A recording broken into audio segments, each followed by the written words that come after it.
Sahabat rohani yang dikasihi Tuhan, Shalom.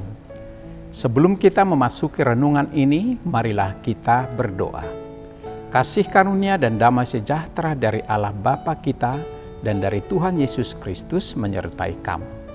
Amin.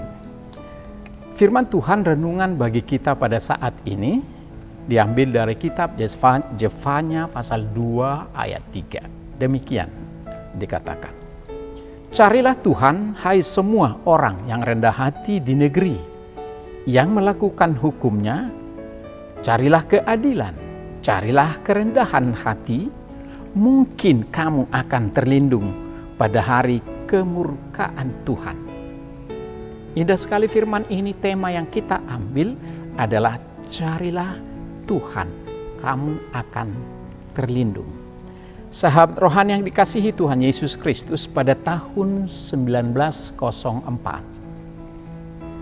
di seberang Atlantik, sebuah negara bagian konstituen Britania Raya di sebelah barat Inggris, yaitu negara Wales, ada seorang pemuda bernama Evan Roberts. Ia berdoa selama 13 tahun agar Roh Kudus mengendalikan hidupnya. Ia setiap hari bangun pukul 1.01 dan berdoa hingga pukul 05. Akhirnya Tuhan memakai Evan untuk berbicara tentang Kristus kepada orang-orang di sekitarnya. Itulah awal kebangkitan rohani di kota Wales. Menurut berbagai sumber, kebangkitan itu mengubah gereja, rumah, bahkan tambang di kota itu secara drastis. Menurut London Times, para penambang batu bara mulai menuliskan ayat-ayat suci Alkitab dan menempelkan di pintu-pintu tambang. Kata-kata makian yang awalnya sering dilontarkan pun berhenti. Bahkan kuda-kuda di tambang batu bara pun bingung ketika para penambang berhenti menendang dan bersikap kasar. Para pengusaha melihat peningkatan yang sangat signifikan dalam hasil kerja karyawan. Majalah The Times menulis seluruh penduduk tiba-tiba tergerak oleh dorongan iman. Pertengkaran di antara pekerja berubah menjadi saling menolong dan saling berbagi. Banyak pendosa keras hati yang bertobat. Kebangunan rohani ini menyebar ke seluruh Inggris, Irlandia, dan Scotland. Hal itu menghasilkan perubahan besar, bahkan masih menjadi doa banyak orang di gereja-gereja hingga saat ini. Sahabat rohani yang dikasihi Tuhan Yesus, Nabi Jefanya adalah salah satu alat Allah dalam membawa pembaharuan dan kebangkitan rohani bagi umatnya di abad ke-7 sebelum Masehi. Jefanya dipanggil sebagai nabi pada masa pemerintahan Raja Yosia, raja yang dikenal takut akan Tuhan dan raja yang saleh, sekaligus raja terakhir yang memerintah Yehuda sebelum terjadinya kehancuran Yerusalem. Sebelumnya Yehuda berada dalam kondisi rohani yang sangat rusak karena dua raja sebelumnya, yaitu Manasye dan Amon. Sahabat rohani yang dikasihi Tuhan, Yosia diangkat menjadi raja di usia yang masih sangat muda. Ayahnya Amon yang jahat dibunuh oleh para pegawainya di istana. Rakyat akhirnya mengangkat Yosia yang baru berusia 8 tahun menjadi raja karena takut akan ketidakstabilan politik lebih lanjut. Raja Yosia harus menghadapi situasi yang sulit ini di tengah kondisi bangsanya yang sedang berada dalam kegelapan dan kemerosotan moral. Pada tahun ke-8 pemerintahannya, Yosia mulai melakukan reformasi besar-besaran untuk mengembalikan penyembahan kepada Allah dari bangsa itu. Saat sedang memperbaiki bait suci, Imam besar Hilkia menemukan kitab Taurat. Yosia berduka setelah mendengarkan isi Taurat dan menyadari selama ini ternyata rakyatnya tidak mematuhi perintah Tuhan tersebut. Sebagai tanda kesedihan Yosia, Dia mengoyakkan pakaiannya dan memerintahkan reformasi keagamaan besar-besaran untuk mengembalikan penyembahan yang benar kepada Tuhan, serta membuat perjanjian dengan Allah untuk mentaati perintahnya dengan segenap hati di tengah-tengah masyarakat.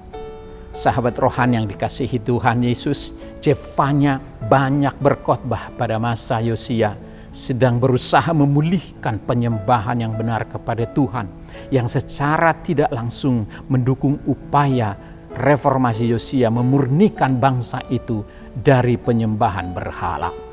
Salah satu nubuatan Zefanya adalah ayat kita yang kita bacakan tadi tentang hari penghakiman Tuhan dan menyuarakan pesan-pesan peringatan serta harapan. Dikatakan dalam nas kita ini, carilah Tuhan, hai semua orang yang rendah hati di negeri, yang melakukan hukum-Nya. Carilah keadilan, carilah kerendahan hati. Mungkin kamu akan terlindung daripada hari kemurkaan Tuhan. Sahabat rohani yang baik hati, apa pesan renungan ini bagi kita? Apa yang kita pikirkan ketika mendengarkan hari penghakiman sudah dekat? Mungkin kita takut dan gentar dan memohon supaya itu jangan terjadi. Di akhir zaman, kita semua akan diadili oleh Tuhan berdasarkan perbuatan hati, pikiran, perkataan, dan hidup kita selama hidup di dunia ini tanpa kecuali. Ini kenyataan yang kita harus hadapi. Kita tidak boleh menganggap remeh hari kedatangan Tuhan. Siapa tahu besok, lusa, minggu depan, bulan depan, tahun depan, Tuhan datang untuk menghakimi kita.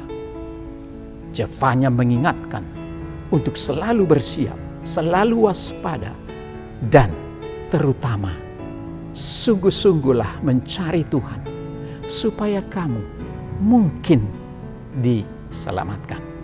Peringatan ini adalah undangan bagi kita semua juga pada saat ini. Tidak ada yang luput dari hari penghakiman Tuhan. Kita harus adakan terus-menerus pembaruan, transformasi, perbaikan akan perilaku, sifat, dan keimanan kita kepada Tuhan. Supaya kita ketika Tuhan datang pada hari penghakiman, maka kita diperkenankan masuk ke dalam kerajaan surga. Setialah sampai mati. Teruslah memperbaharui diri, bertransformasi. Maka Tuhan mungkin akan melindungimu. Tuhan memberkati kita. Amin. Kita berdoa. Allah Bapa kami di surga, terima kasih atas sapaan firman-Mu saat ini.